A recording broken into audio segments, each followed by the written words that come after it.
One of the most dangerous rooms to be in corporate America is the one where everybody is agreeing, right? And that might sound strange. It might not sound correct, but think about what Jamie Dimon just did with JPMorgan's latest quarterly results. Now, JPMorgan had their best quarter ever, right? And the street was elated, stock was up.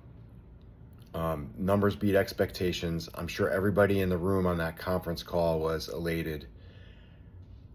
I'm sure everybody in the firm was elated. And then what did he do?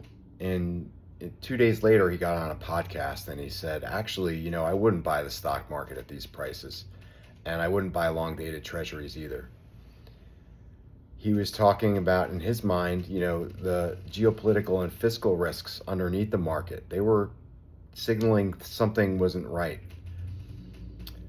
So he had every reason to feel optimistic because his firm had done well. But what I want to call your attention to is he didn't actually ride the optimism. He came to his own conclusion based on the data.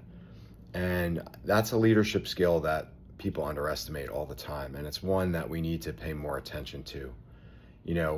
When everybody in the room is feeling one way, it's easy to absorb that and take that consensus on and adopt that for yourself. But that's not necessarily the right decision. That's not necessarily the right way to lead through a particular positive event. And you've all been in this situation yourself, right? Where the meeting felt really good. Maybe you're getting an update on a project.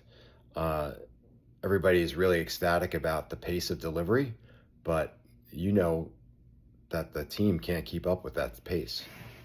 Or, you've, I don't know, the client numbers look fine. They look great.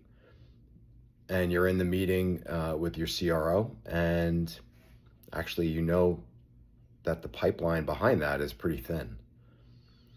So in those moments, it's important for you to step into the room with your own beliefs and your own interpretation of the data and not just absorb everyone else's.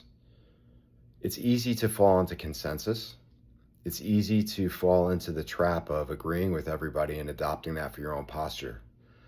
But leaders look at the data, they form their own opinion, and they state it, even when that's going against the room. And that's something that I think leaders need to do